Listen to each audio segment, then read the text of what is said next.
Let's start. So last class में we were dealing with Raoult's law for a solution containing non-volatile solute.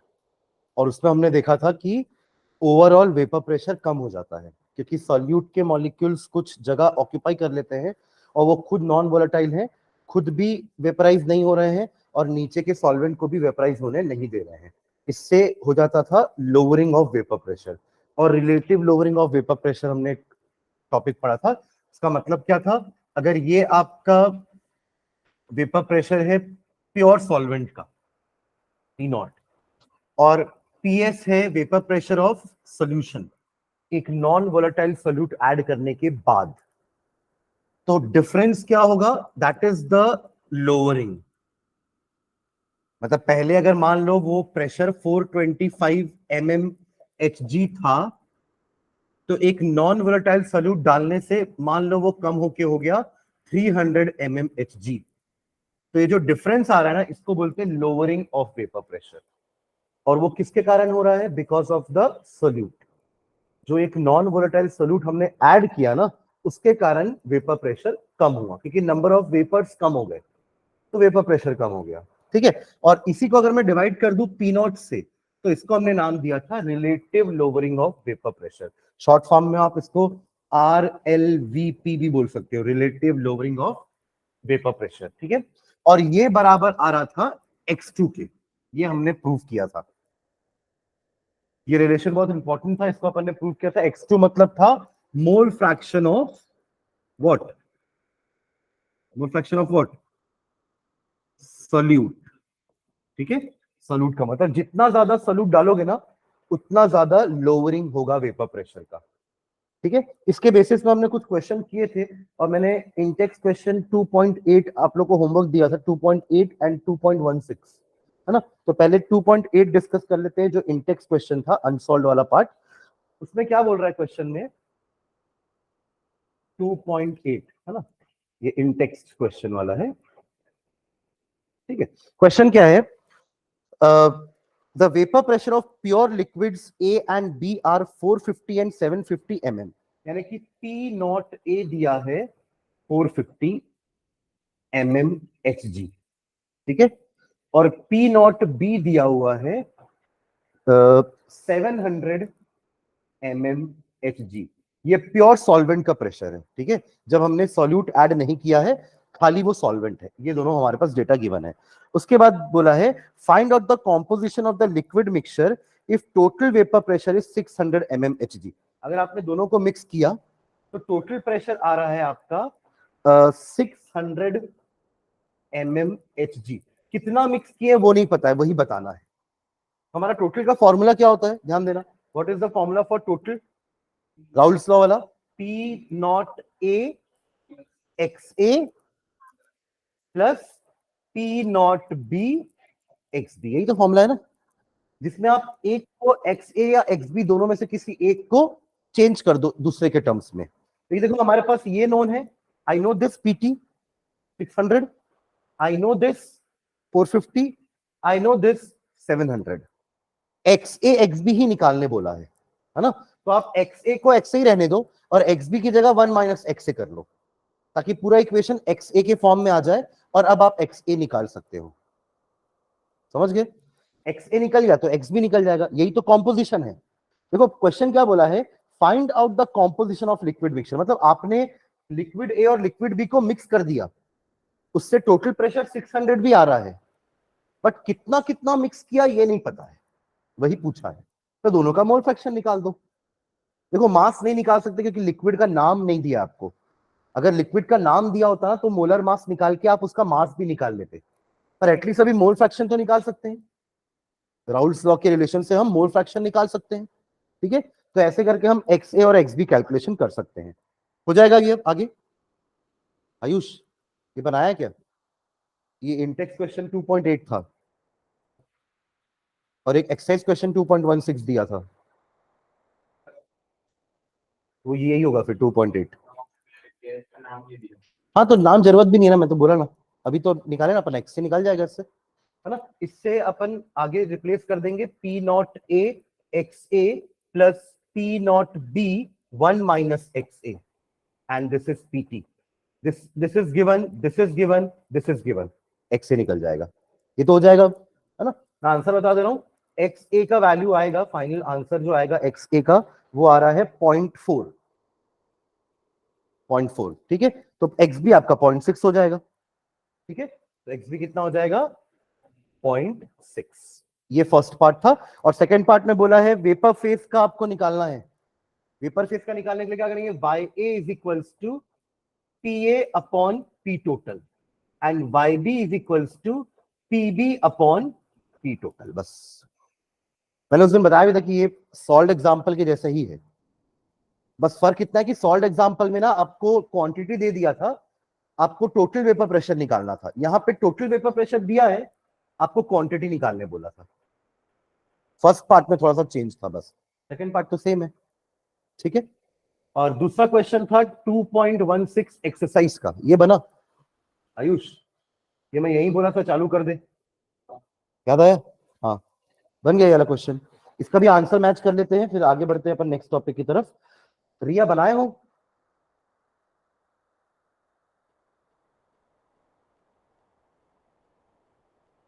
Hello Riya, am I audible? Hello, yes sir, बना रही हूँ मैं। Okay चलो ये भी एक बार रीड कर रहा हूँ। हेप्टेन ऑक्टेन दो लिए थे सॉल्यूशन, दो लिक्विड लिए थे और दोनों को मिला के एक आइडियल सॉल्यूशन बन रहा था, ठीक है? आइडियल क्या होता है मैंने उस दिन थोड़ा बहुत बताया था, आज हम उसके बारे में और डिटेल में पढ़ेंगे, ठीक है? बट अभी फिलहाल इसका क्वेश्चन में आइडियल सॉल्यूशन से कोई लेना देना नहीं है, ठीक है? The vapour pressure of the two liquid components are 105.2 kilo pascal and 46.8 kilo pascal. अभी तक हम एमएमएचजी में दिया रहता था या एटीएम में दिया रहता था, इस क्वेश्चन में पास्कल में दिया हुआ है। पास्कल भी एक यूनिट है प्रेशर का, ठीक है? ओके, तो दोनों का लिक्विड कंपोनेंट का प्रेशर दे दिया है। ये इनका क्या है, ये इनका प्योर लिक्विड वाले कंपोनेंट का प्रेशर है, मतलब P not heptane, P not octane, ये आपको दिया है क्वेश्चन में, ठीक है?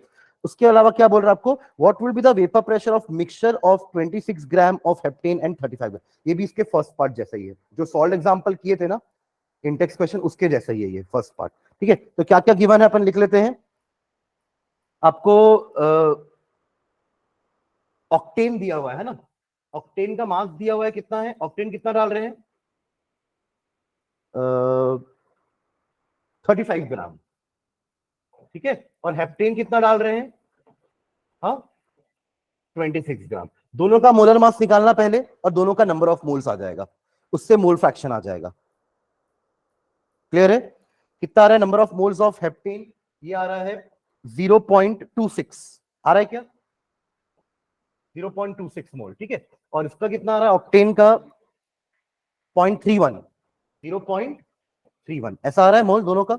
Okay, after that mole fraction निकाले होंगे, तो ऑक्टेन का मोल फ्रैक्शन कितना आ रहा है, ऑक्टेन का mole fraction is coming out to be 0.544, तो हेप्टेन का आ जाएगा 1 माइनस 0.544, दैट इज 0.456। यहीं पे आ रहा होगा थोड़ा बहुत डिफरेंस अक्षत, है ना, कैलकुलेशन में यहाँ पे थोड़ा सा डिफरेंस आ रहा होगा, जिसके कारण आपके फाइनल आंसर्स में थोड़ा सा डिफरेंस आएगा, ठीक है? ना फाइनली अपन फॉर्मूला लगा देंगे टोटल का। पी टोटल क्या होता है, it is the sum of individual pressures, जो कि क्या हो जाएगा राउल्स लॉ के according p not o into x o, octane के लिए ओ यूज कर रहा हूं, plus P not h into what x h, ठीक है? बस ये दोनों आपको दिया हुआ है क्वेश्चन में, प्रेशर दोनों का प्योर वाला, और ये दोनों आपने निकाल लिया है। बस पुट करो, the final answer will be 73.43। No need to change the unit, वो दोनों प्रेशर का जो यूनिट है ना kilo pascal, final answer kilo pascal में आ जाएगा, ठीक है? बनाया था ये वाला। चलो नेक्स्ट आगे बढ़ते हैं, नेक्स्ट टॉपिक पे हैंड डाल लो। Ideal and non ideal solution, ये बहुत इंपॉर्टेंट है ये टॉपिक, है ना, समझना इसको, कंसेप्चुअल टॉपिक है पूरा। Ideal and non ideal solutions. तो सो फार हमने सॉल्युबिलिटी पढ़ा, और सॉल्युबिलिटी से रिलेटेड लॉ क्या था, हेनरी लॉ, है ना, which deals with the solubility of gas in liquid with respect to pressure. Pressure जितना ज्यादा दोगे, more and more gas will be dissolved in the liquid. ये हमारा फर्स्ट लॉ था, हेनरी का लॉ. राउल्स लॉ किससे डील कर रहा था? It was dealing with the vapour pressure, कि दो लिक्विड लो, उन दोनों के बीच का वेपर प्रेशर क्या रहेगा, है ना. और अगर एक लिक्विड है उसमें नॉन वोलेटाइल सॉल्यूट है तो वेपर प्रेशर क्या होगा. उसका हमने ग्राफ भी देखा था राउल्स लॉ का. Graph was looking like this. इस टाइप का ग्राफ हमने बनाया था राउल्स लॉ का, याद है ना. दैट वाज द, अच्छा ये अब कंप्लीट हुआ ना. This was the graph of Raoult's law. ठीक है. तो जो भी सॉल्यूशन राउल्स लॉ को फॉलो करेगा ना एट एवरी कंडीशंस, उनको हम आइडियल सॉल्यूशन बोलते हैं. एट एवरी कंडीशन मतलब हर टेम्परेचर और प्रेशर की कंडीशन में वो राउल्स लॉ को फॉलो कर रहा है. राउल्स लॉ को फॉलो करना मतलब क्या होगा? P total is equals to p a plus p b. That is nothing but p not a x A plus P not be x b. अगर ऐसा है हर कंडीशन पे तो आप बोल सकते हैं that particular solution is an ideal solution. ठीक है. Not many solutions are ideal. हमने कुछ एग्जांपल लिखे थे उस दिन कि ये सॉल्यूशंस आइडियल होते हैं. जैसे बेंजीन और टोलुइन हमने लिखा था कि ये एक आइडियल सॉल्यूशन होते हैं. तो देयर आर सम कंडीशन की एक आइडियल सॉल्यूशन ये कंडीशंस फॉलो करना चाहिए, तभी आप उसको आइडियल बोलोगे. ठीक है. हिंट डालनी है, ideal and non ideal solution. Definition लिखते हैं, लिखो. N ideal solution is that solution. Shri कहां है? An ideal solution is that solution. An ideal solution is that solution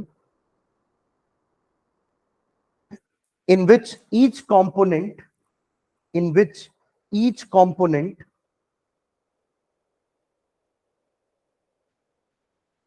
in which each component, यहां पे component का मतलब क्या है? दोनों सॉल्यूशंस के सारे कंपोनेंट, सॉल्यूट एंड सॉल्वेंट, है ना. In which each component obeys Raoult's law,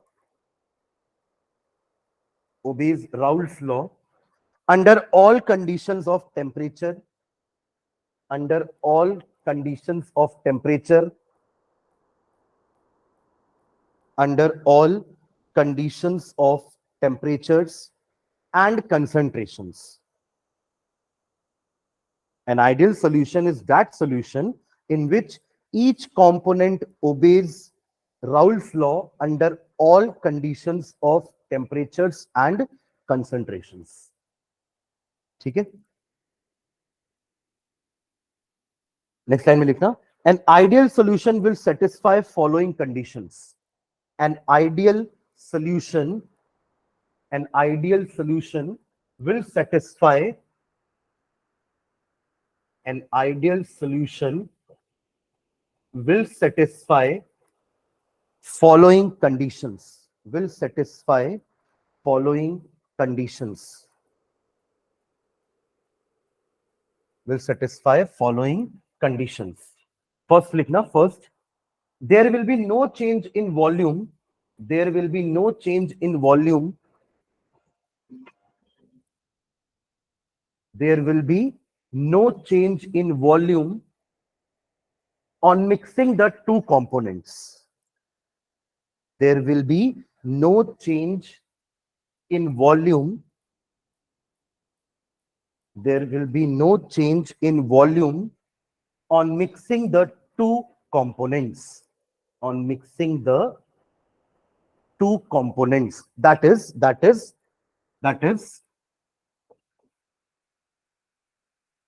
del V mixing is equals to 0. Del V mixing is equals to 0. इसका क्या मतलब हुआ समझना. मान लीजिए मैंने दो लिक्विड लिया या दो कंपोनेंट लिया या दो सॉल्यूशन लिया, सॉरी, ए एंड बी. ठीक है. ए था 100 ml, बी भी 100 ml था. ठीक है. सॉल्यूट 100 ml, सॉल्वेंट भी 100 ml. इन दोनों को मैंने मिक्स कर दिया. तो मिक्सिंग होने के बाद अगर टोटल वॉल्यूम 200 है तो ये del we mixing is equals to 0 कहलाता है। मतलब ऐसा नहीं होना चाहिए कि मिक्सिंग होने के बाद वो 200 से कम हो या 200 से ज्यादा हो जाए।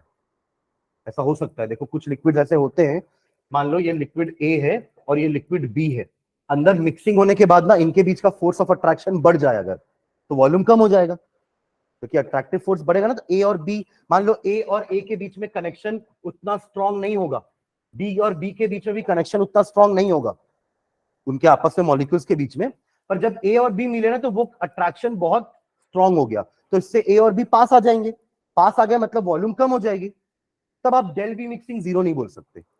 डेल वी मिक्सिंग का मतलब ये हुआ कि बिफोर एडिंग दोनों का वॉल्यूम कितना था, 200 ऐड करके, आफ्टर एडिंग भी अगर 200 ही है, then you will say del we mixing is equal to 0। अब ये कम ज्यादा कब होगा, अगर अट्रैक्टिव फोर्स ग्रेटर है, a b force is greater than a B b, तब वो वॉल्यूम कम हो जाएगा। और अगर attractive force is lesser, a b attractive force is lesser than a B b, तब वो वॉल्यूम बढ़ जाएगा। आप तो समझ रहे हो, मतलब डालने के बाद ज्यादा जगह लेंगे वो, एम आई क्लियर? तब वो दोनों केस नॉन आइडियल सॉल्यूशन में आएगा, ये वाला केस आइडियल सॉल्यूशन के लिए है। Am I clear? पक्का? चलो सेकंड पॉइंट लिखना। सेकंड पॉइंट, ये फर्स्ट पॉइंट था कि कोई भी आइडियल सॉल्यूशन ये वाला कंडीशन फॉलो करेगा। Second point, there will be no change in enthalpy, there will be no change in enthalpy, there will be no change in enthalpy।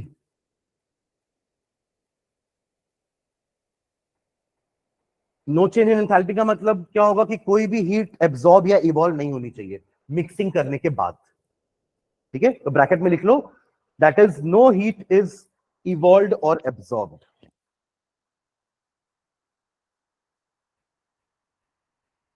Bracket के अंदर that is no heat is evolved और absorbed, bracket close, और इसका मतलब हुआ del H mixing is equals to 0।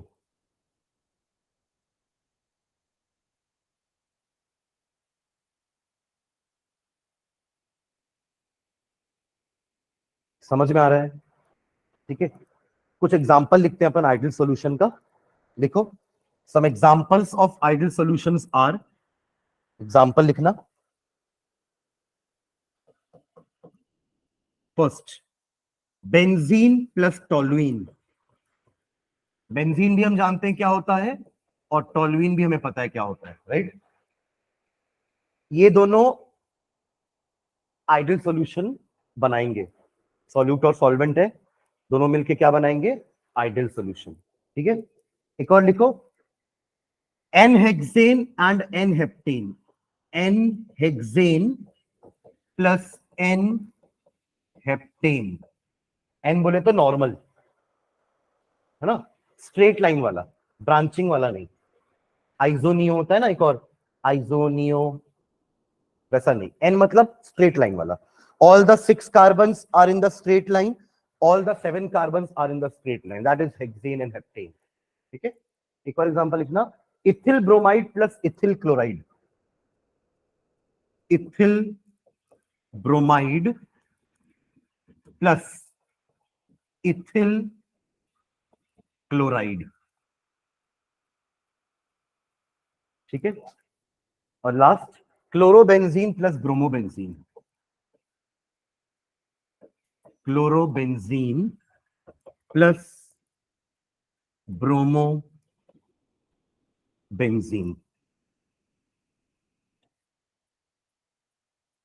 ठीक है, clear है? तो ये एक डेफिनेशन हुई हमारी आइडियल सॉल्यूशन की। एक डेफिनेशन और लिखते हैं, वो इंटरैक्शन के according, a B b attraction और ए बी का अट्रैक्शन बराबर होगा। मतलब जैसा अट्रैक्शन ए का आपस में था, बी का आपस में था, मिक्स होने के बाद ए बी का अट्रैक्शन भी बराबर है। मैं क्लियर, मैं जो बोल रहा हूं समझ में आ रहा है? ये ए बी, इनिशियली सॉल्यूट ए था, सॉल्वेंट बी था, ए के बीच में अट्रैक्शन होगा, बी के बीच में अट्रैक्शन होगा, मिक्स करने के बाद जो ए बी का अट्रैक्शन होगा वो इन दोनों के बराबर होना चाहिए, तो भी ये एक आइडियल सॉल्यूशन का कंडीशन होगा। राइट। तो एक डेफिनेशन उसके रेस्पेक्ट में भी लिखते हैं, नीचे लिखना at the molecular level, at the molecular level, at the molecular level, at the molecular level, an ideal solution may be defined as, at molecular level, the ideal solution may be defined as the solutions in which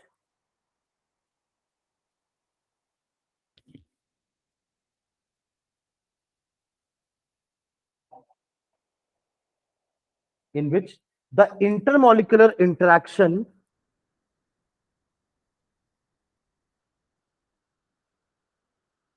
defined as the solution in which the intermolecular interaction, the intermolecular interaction, the intermolecular interactions between the components,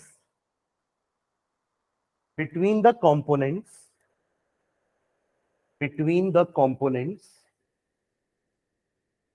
between the components, bracket में लिखना A-B interactions या attraction, A-B attraction, bracket close, are of the same magnitude, are of the same magnitude, are of the same magnitude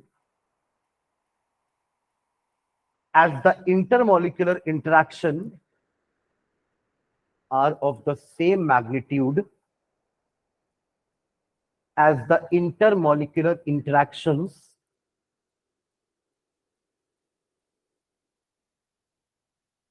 found in the pure components, found in the pure components, found in the pure components, bracket में A-A attraction and B-B attractions.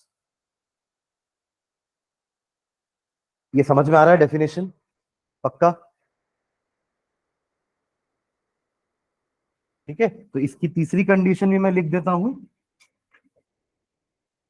AA attraction and BB attraction should be equal to AB attraction.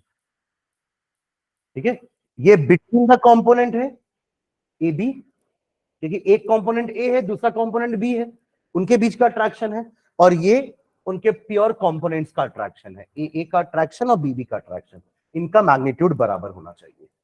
ठीक है, okay, चलो second next एक लिखना, ये तो पूरा ideal solution हो गया ना, नेक्स्ट हिंट डालना नॉन आइडियल सॉल्यूशन। अब जो इसको फॉलो नहीं कर रहे होंगे वो नॉन आइडियल होंगे, है ना, नॉन आइडियल सॉल्यूशंस। अब देखो नॉन आइडियल सॉल्यूशन भी दो टाइप के हो सकते हैं, कैसे? हमने क्या बोला कि आइडियल सॉल्यूशन क्या होता है, जिसमें डेल वी मिक्सिंग जीरो है, अगर जीरो नहीं है तो क्या पॉसिबिलिटी है, ग्रेटर देन जीरो या लेस देन जीरो, तो ऐसे दो टाइप के सॉल्यूशन हो गए। वैसे ही अगर डेल एच मिक्सिंग जीरो नहीं है तो क्या पॉसिबिलिटी है, ग्रेटर देन जीरो या लेस देन जीरो, और अगर ये दोनों बराबर नहीं है तो या तो ए बी अट्रैक्शन ग्रेटर है या फिर इसका अट्रैक्शन ग्रेटर है, तो अगेन दो टाइप के सॉल्यूशन होंगे नॉन आइडियल। आपको समझ में आ रहा है मैं क्या बोल रहा हूं, है ना? तो हेडिंग क्या डाले, सब हेडिंग नॉन आइडियल सॉल्यूशन, तो हाइफन डाल के लिखो इसमें, और solution which does not obey Raoult's law is called non ideal solution. The solution which does not obey Raoult's law is called non-ideal solution.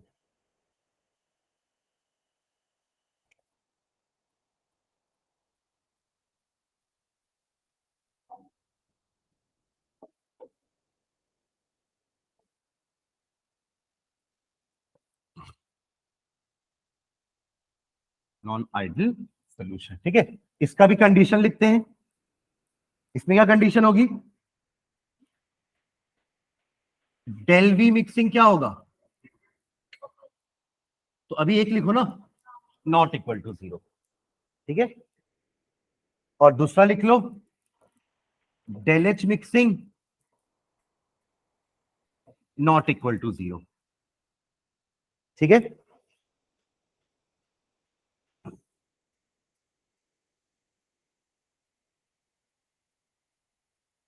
ठीक। ये अट्रैक्शंस भी बराबर नहीं होंगे ना, तो एक लाइन में in terms of molecular interactions,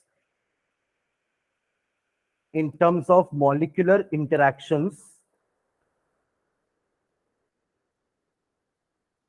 in terms of molecular interactions, a non-ideal solution may be defined as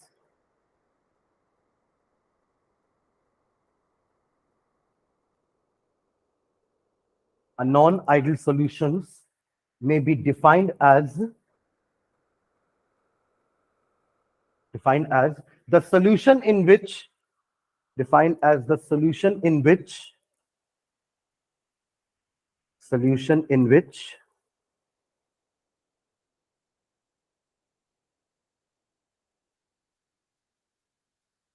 solute and solvent molecules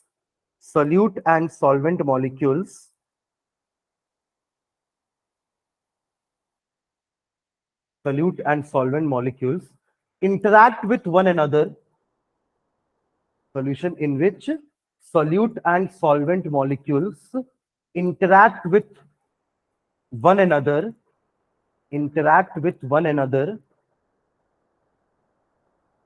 with a different force, with a different force,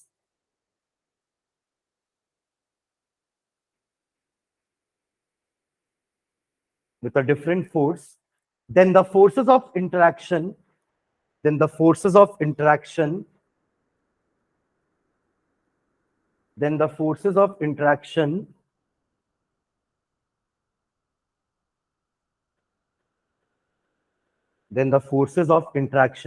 between the molecules of the pure components, between the molecules of the pure components, between the molecules of the pure components, with a different force than the forces of interaction between the molecules of the pure components. इसका मतलब हुआ कि AA interaction and BB interactions are not equal to AB interactions. समझ गए? अब इसको अपन दो category में डिवाइड करेंगे कि अब नॉट इक्वल टू 0 है तो क्लियर है, अब अगर लेस देन 0 है या ग्रेटर देन 0 है तो दो टाइप के नॉन आइडियल सॉल्यूशंस होते हैं। ठीक है, यहां तक क्लियर है? ठीक है, नेक्स्ट टाइम में लिखना, non ideal solutions are of two types, non-ideal solutions are of two types, non-ideal solutions are of two types। पहला लिख लेना, first non-ideal solution showing positive deviations,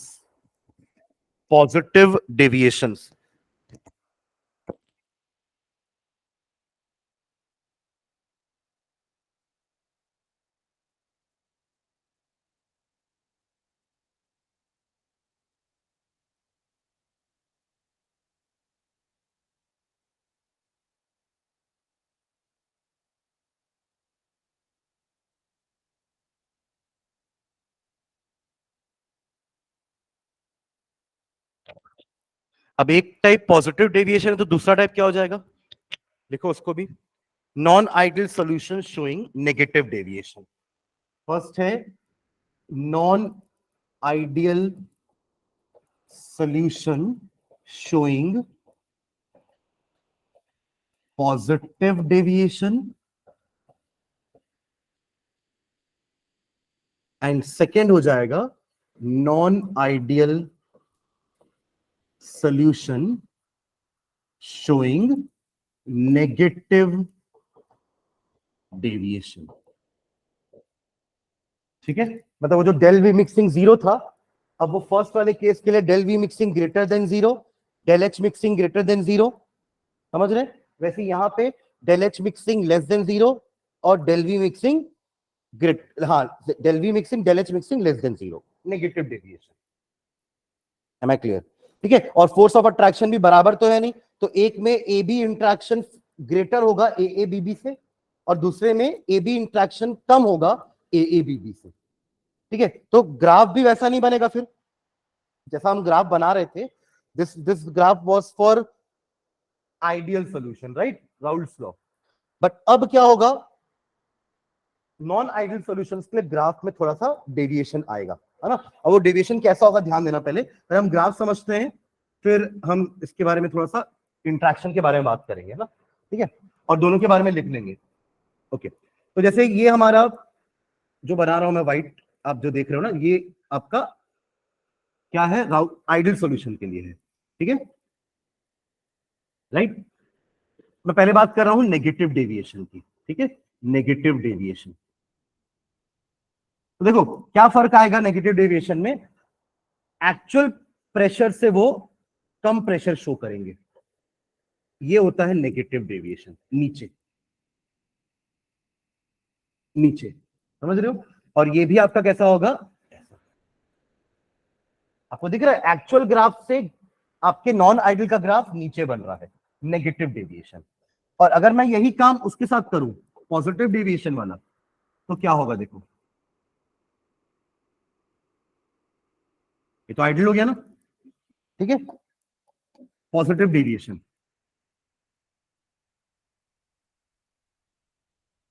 ये है ग्राफ पॉजिटिव डेविएशन का, ठीक है।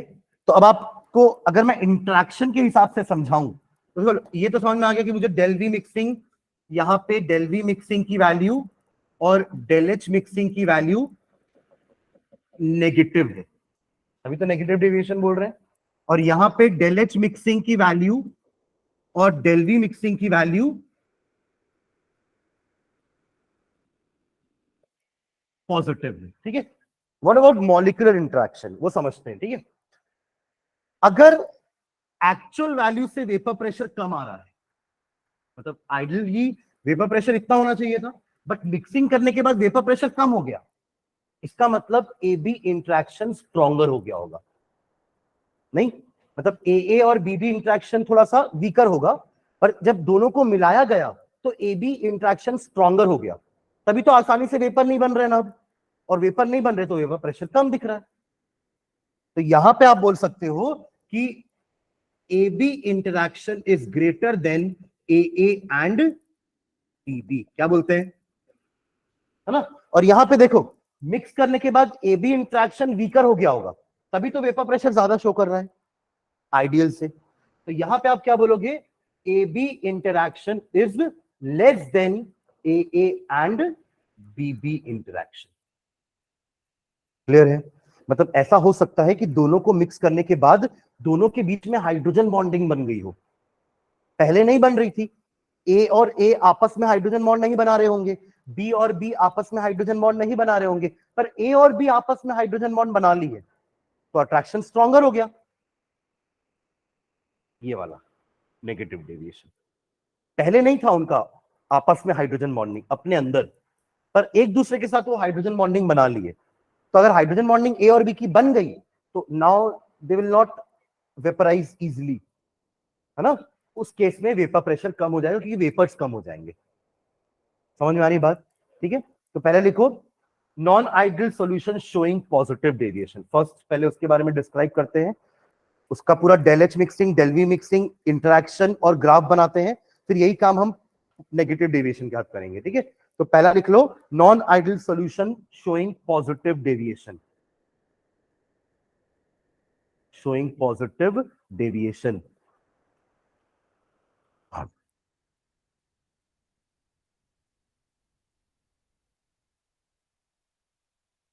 हाँ लिखो इसमें, इसमें लिखना नीचे,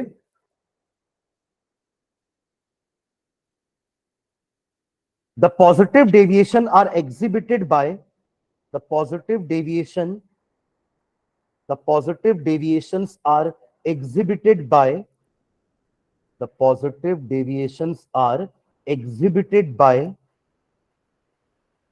liquid pairs, exhibited by liquid pairs, exhibited by liquid pairs for which for which the AB मतलब A hyphen B, the AB in molecular interaction, AB molecular interaction forces are lower than the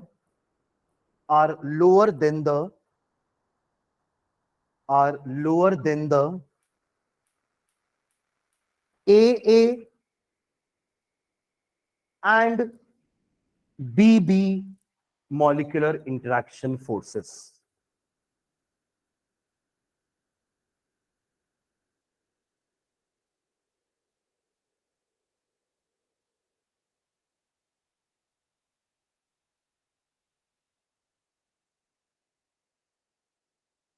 ठीक है, next line में,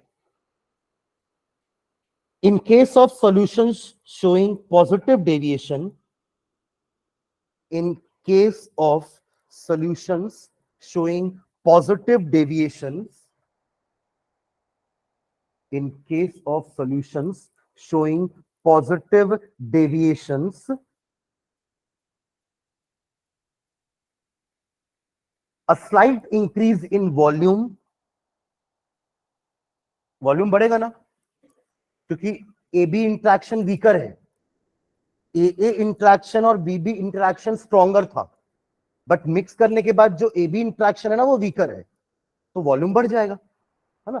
तो क्या लिखे हैं, a slight increase in volume and absorption of heat takes place, and absorption of heat take place, and absorption of heat take place on mixing, on mixing, on mixing, on mixing.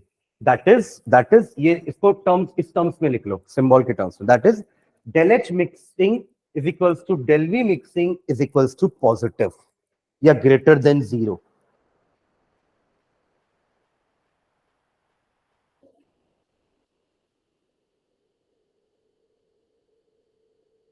ठीक है, कुछ examples लिखते हैं इसके भी, लिखना।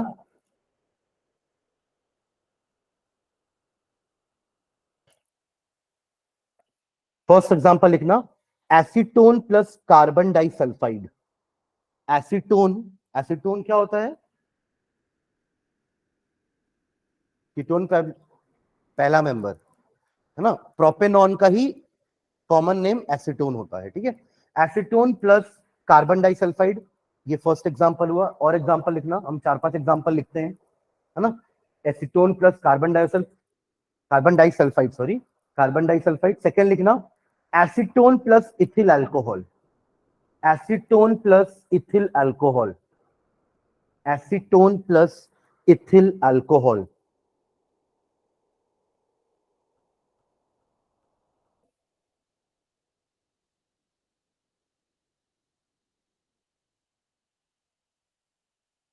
ठीक है, थर्ड लिखना, acetone plus benzene, acetone plus benzene, acetone plus benzene. One more, ethyl alcohol plus water, ethyl alcohol plus water, ethyl alcohol plus water. Ethyl alcohol की जगह मिथिल अल्कोहल भी होगा तो भी वो एग्जांपल है इसका, है ना। इथिल अल्कोहल या मिथिल अल्कोहल प्लस वाटर। ठीक है, एक और लिखो, carbon tetrachloride plus chloroform, carbon tetrachloride plus chloroform, carbon tetrachloride plus chloroform.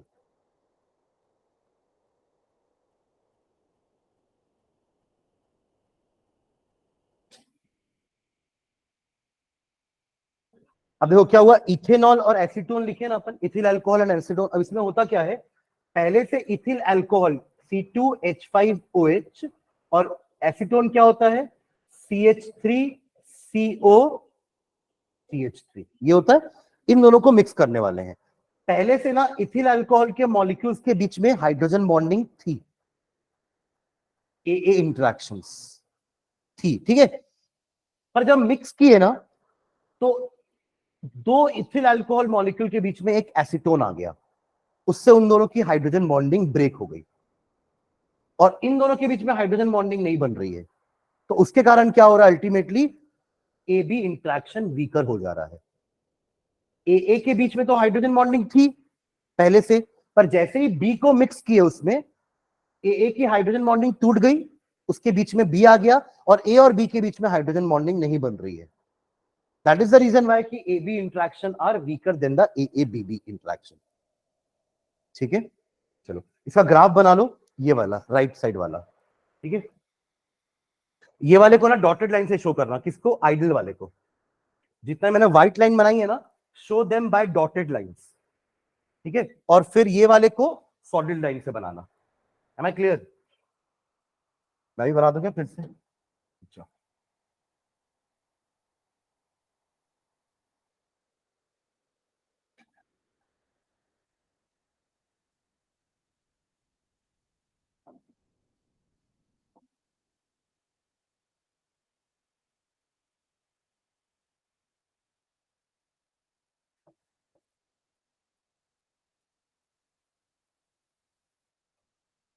ये आइडियल वाला केस है, ठीक है।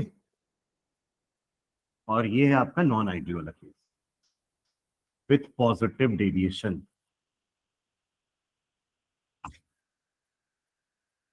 ठीक है, बाकी नीचे लेबलिंग कर देंगे, है ना।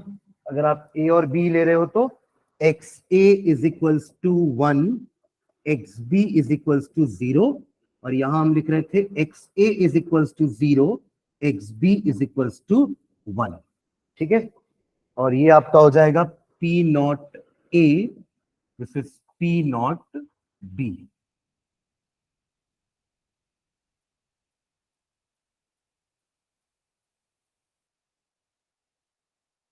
ठीक है,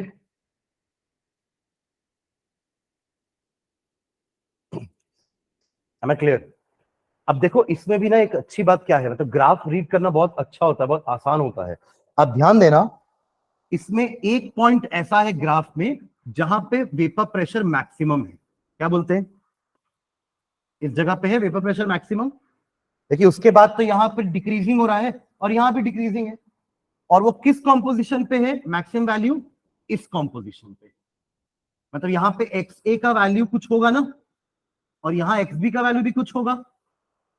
उस कॉम्पोजिशन पे इसका वेपर प्रेशर मैक्सिमम है। Am I clear? आप लोग समझ रहे हो? ग्राफ रीड करना समझ में आ रहा है आपको? अगर आप एक्स ए को ही पूरा लोगे और एक्स बी को कुछ भी नहीं लोगे, तब वैल्यू पी नॉट ए के बराबर आएगी। आप एक्स बी को ही पूरा लोगे, एक्स ए लोगे ही नहीं, तो यानी ए लोगे ही नहीं, तो वैल्यू पी नॉट बी आएगी, है ना। बट अगर आपको चाहिए कि ये सॉल्यूशन से मैं मैक्सिमम वेपर प्रेशर क्रिएट करूं, आप लोग को समझ में आ रहा है मैं क्या बोल रहा हूं? ये सॉल्यूशन से मैं मैक्सिमम वेपर प्रेशर क्रिएट करूं, तो मुझे सॉल्यूशन को इस कॉम्पोजिशन में लेना पड़ेगा। ए को थोड़ा ज्यादा, बी को जीरो नहीं, थोड़ा सा लेना पड़ेगा। ये थोड़ा सा ए की साइड में ज्यादा है ना, ये जो प्रेशर है मैक्सिमम वाला, वो ए के साइड में ज्यादा, मतलब ए का कुछ ज्यादा वैल्यू लेना पड़ेगा, बी का थोड़ा कम वैल्यू लेना पड़ेगा, तब जाके वो उस कॉम्पोजिशन पे मैक्सिमम प्रेशर शो करेगा। Am I clear? चलो ठीक है। अब सेम चीज हमको non ideal solution with negative deviation के लिए लिखना है, पूरा चीज है। तो हिंट डालो, सेकेंड टाइप का solution, non ideal solutions showing negative deviations. इसको लिखोगे आप लोग पिछली बार जैसे ही पूरा? हाँ, बस एग्जाम्पल मैं बता दूंगा, बाकी पूरा कंप्लीट कर लो सारी चीजें। मॉलिक्यूलर वाला भी, फिर del H mixing, del we mixing, वो सब लेस देन जीरो हो जाएगा, ग्राफ भी बन जाएगा इसका। बस मैं कुछ एग्जांपल्स आप लोगों को बता देता हूं।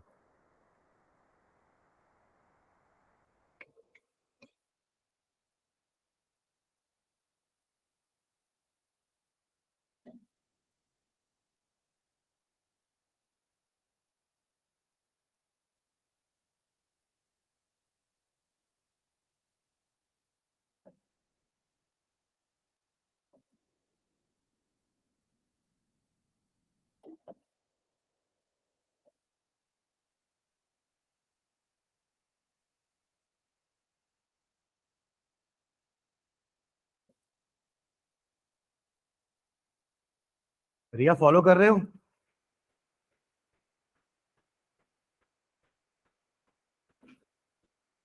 Yes sir.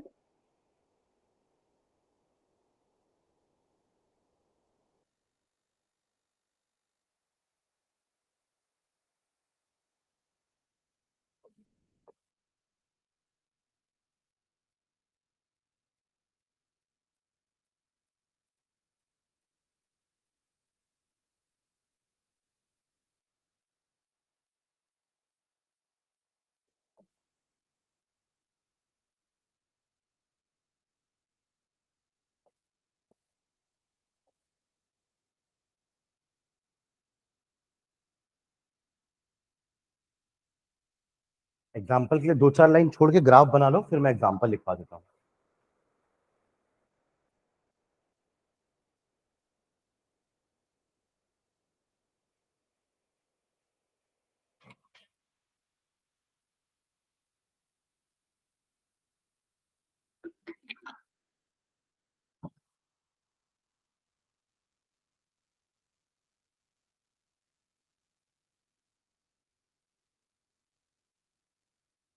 ये तो कंप्लीट कर लेना यहाँ तक पूरा,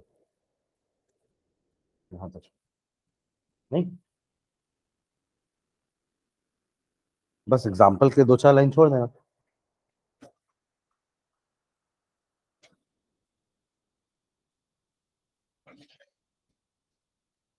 एग्जैक्ट कॉपी मत कर देना, है ना, उल्टा होगा सारी चीजें।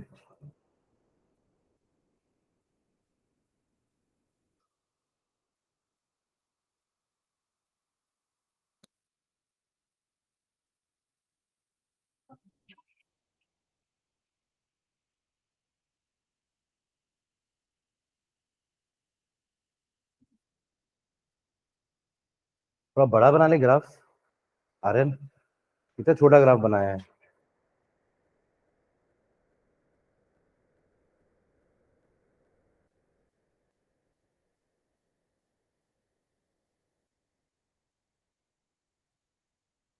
और जब ग्राफ बनाओगे ना तो इसमें प्रॉपर लिख भी लेना कि वाई एक्सिस में हम वेपर प्रेशर शो कर रहे हैं और एक्स एक्सिस में क्या शो कर रहे हैं, मोल फ्रैक्शन। ठीक है, यहां भी वो चीज लिख लेना, mole fraction in x axis and vapour pressure in y axis, तभी ग्राफ कंप्लीट माना जाएगा। ठीक है, आपको समझ में आ रहा है, बट सामने वाले को भी तो समझ में आना चाहिए जो चेक कर रहा है कि आपने एक्स एक्सिस में क्या लिया है, वाई में क्या लिया है।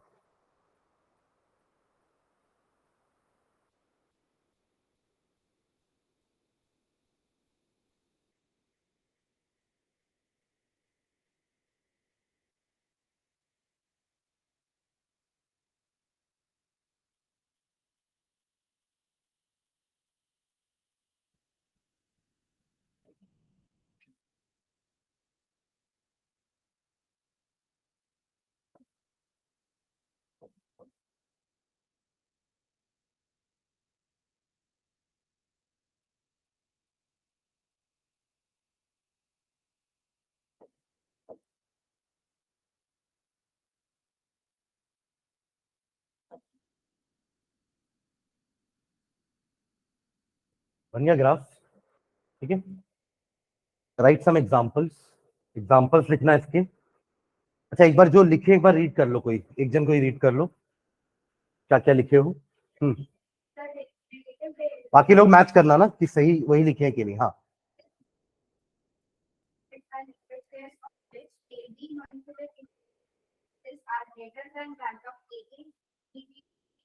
ठीक है,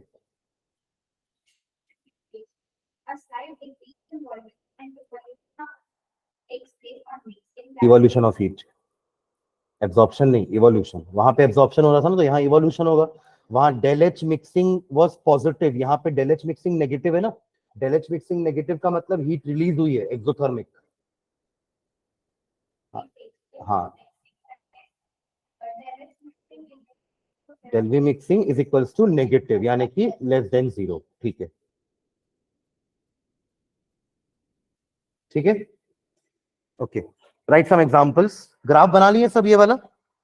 यहाँ पे आपको एक पॉइंट दिख रहा होगा जहां पे मिनिमम प्रेशर है, ये वाला पॉइंट है ना। देखिए इसके आगे वाला प्रेशर ज्यादा है और इसके पीछे वाला प्रेशर भी ज्यादा है, क्या बोलते हैं, ये मिनिमम है ना। तो इस कॉम्पोजिशन पे the solution will show the minimum vapour pressure. ठीक है, चलो लिखो कुछ एग्जांपल्स इसके। Chloroform plus benzene, chloroform plus benzene, chloroform plus benzene. और लिखो acetone plus aniline, acetone plus aniline, acetone plus aniline. Aniline क्या होता है, हाँ बेंजीन ग्रुप में एक अगर NH2 लग गया तो उसी को एनिलीन बोलते हैं ना, that is a common name aniline. एक और HCl plus water, HCl plus water, HNO3 plus water,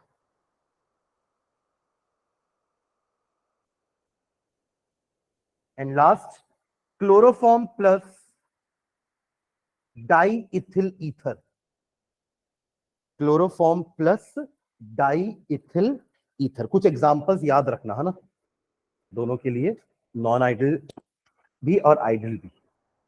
ठीक है, चलो नेक्स्ट हेडिंग डालना,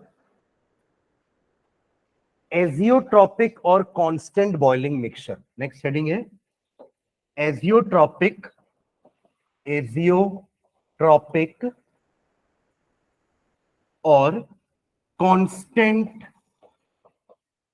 बॉइलिंग मिक्सचर, एजियोट्रॉपिक और कांस्टेंट बॉइलिंग मिक्सचर। ये बहुत अच्छा टॉपिक है, ठीक है। ये क्या होता है मैं आपको समझा रहा हूं, ध्यान देना।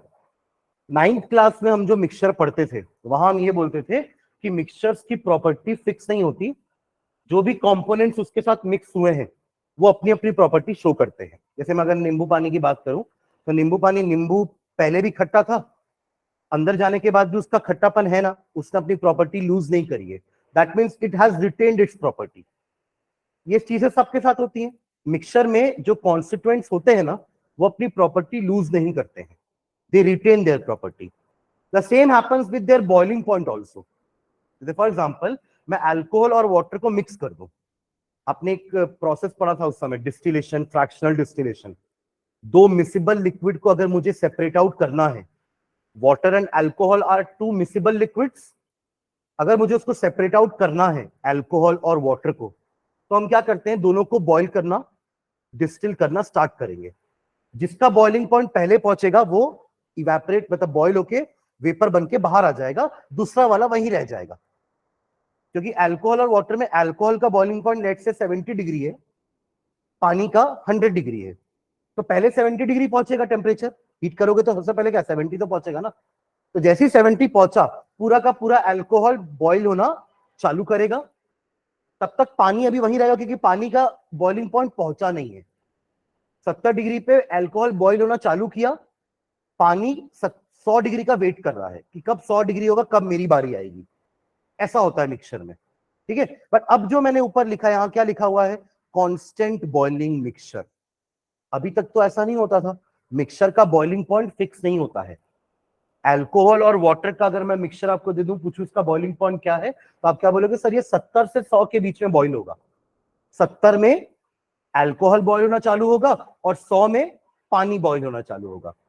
तो दोनों का मतलब उस पूरे मिक्सचर का बॉइलिंग पॉइंट फिक्स नहीं था, it was in the range, right. But अब हम ऐसे सॉल्यूशंस या ऐसे मिक्सचर पढ़ने वाले हैं जिनका बॉइलिंग पॉइंट फिक्स होता है, कांस्टेंट बॉइलिंग मिक्सचर, उन्हीं को हम एजियोट्रॉप्स बोलते हैं। समझ गए, कांस्टेंट बॉइलिंग मिक्सचर का छोटा सा नाम क्या है, एजियोट्रॉप्स। M I clear. पर ऐसा ना कुछ पर्टिकुलर कॉम्पोजिशन में ही होता है, ऐसा कुछ पर्टिकुलर कॉम्पोजिशन में होता, मतलब HCl और वाटर, ये एक ही कॉम्पोजिशन ऐसा होगा जहां पे ये एजियोट्रॉप की तरह बिहेव करेंगे। Otherwise they will behave like normal mixture. आप लोग समझ रहे हो मैं क्या बोल रहा हूं? कांस्टेंट बॉइलिंग मिक्सचर है वो, but at a particular composition only. Am I clear? ठीक है, जैसे मैं आपको एग्जांपल देता हूं, H2O, अभी ये हेड डाल के छोड़ देना, अपन नेक्स्ट क्लास में इसको लिखेंगे, अभी बस समझ लो आप लोग, ठीक है? H2O और इथेनॉल को मैंने मिक्स किया, वही अल्कोहल वाटर, ठीक है? जब मैं इसका मैं अगर लेता हूं अल्कोहल का 95.37% और बाकी कितना बच जाएगा? 4.63% बचेगा, है ना? एक सॉल्यूशन बना रहा हूं ना मैं, अगर मैं 100 ग्राम का सॉल्यूशन बना रहा हूं, उसमें अगर मैंने 95.37 ग्राम अल्कोहल लिया और 4.63 ग्राम मैंने वाटर लिया, तब जाके 100 ग्राम का सॉल्यूशन बन जाएगा। अगर मैंने ये कॉम्पोजिशन लिया, अल्कोहल का एक्चुअली में बॉइलिंग पॉइंट होता है, मैं दोनों का अलग अलग बॉइलिंग पॉइंट लिख रहा हूं, ठीक है? वाटर का बॉइलिंग पॉइंट होता है 373 केल्विन, हाँ या ना? केल्विन में ऐसे 100 डिग्री होता है, पर आप केल्विन में लिखोगे तो कितना होगा? 373। और इसका होता है 351.3 केल्विन। ये दोनों के इंडिविजुअल बॉइलिंग पॉइंट्स हैं, पर अगर आप इसको इस कॉम्पोजिशन में लेते हो ना, तो इनका बॉइलिंग पॉइंट फिक्स हो जाता है, और वो बॉइलिंग पॉइंट होता है इनका 351.15। दोनों के बॉइलिंग पॉइंट से छोटा। अब ये दोनों का मिक्सचर इस कॉम्पोजिशन पे, इस बॉइलिंग पॉइंट पे बॉइल होगा, not in this, not in this, दोनों से छोटा। Am I clear? समझ में आ रहा है ना? ऐसी एक एग्जांपल और लेता हूं मैं, चलो H2O और HCl का लेता हूं मैं, कॉम्पोजिशंस क्या क्या है देखते हैं। H2O एंड HCl, ठीक है? इसको मैं कॉम्पोजिशन ले रहा हूं 20.3% HCl का, एंड ये कितना बच जाएगा फिर? 79.7%। कोई तो बचा ना, 100 में से माइनस करूंगा तो, ठीक है? इसका बॉइलिंग पॉइंट होता है 373 केल्विन, ठीक है? और HCl का बॉइलिंग पॉइंट होता है 188 केल्विन,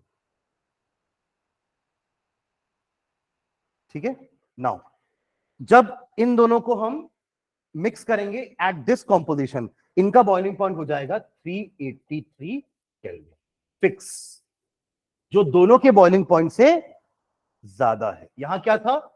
दोनों के बॉइलिंग पॉइंट से कम था, और यहां दोनों के बॉइलिंग पॉइंट से ज्यादा। डिफरेंस समझ में आ रहा है?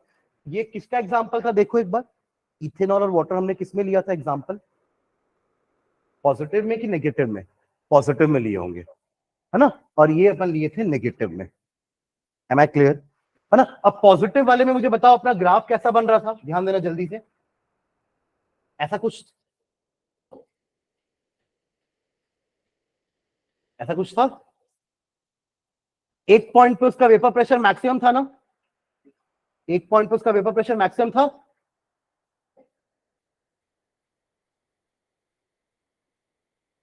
Maximum vapour pressure comes at minimum boiling point.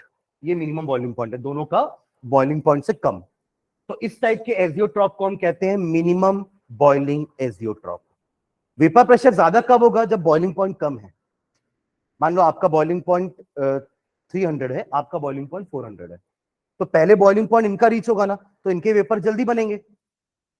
जब तक आपका पहुंचेगा 400, तब तक तो इनके बहुत सारे आ चुके होंगे, right?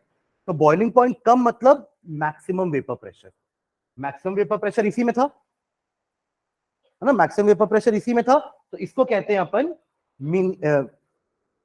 Minimum boiling azeotrope. Boiling point minimum है दोनों में से, दोनों का इंडिविजुअल बॉइलिंग पॉइंट से बॉइलिंग पॉइंट कम है, इसलिए ये मिनिमम बॉइलिंग एजियोट्रॉप और ये मैक्सिमम बॉइलिंग एजियोट्रॉप। और इसमें क्या होगा? बॉइलिंग पॉइंट ज्यादा है तो वेपर प्रेशर कम होगा।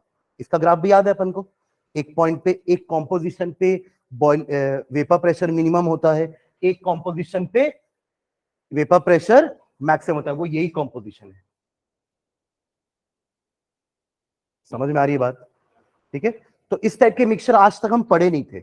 हम मिक्सचर जानते हैं क्या होते हैं, दे आर द सब्सटेंसेस जिनका बॉइलिंग पॉइंट फिक्स नहीं होता है, बट अगर हम एक पर्टिकुलर कॉम्पोजिशन पे लें तो उसका भी बॉइलिंग पॉइंट को हम फिक्स कर सकते हैं। क्लियर है? ठीक है, तो इसको अपन नेक्स्ट क्लास में लिख लेंगे, मैंने आज समझा दिया है, और नेक्स्ट क्लास में हम इसको लिख लेंगे, दोनों का definition minimum boiling azeotrope, maximum boiling azeotrope, और ये एग्जांपल भी मैं लिखवा दूंगा उस समय, ठीक है। चलो थैंक यू। रिया इसी में रहना है ना।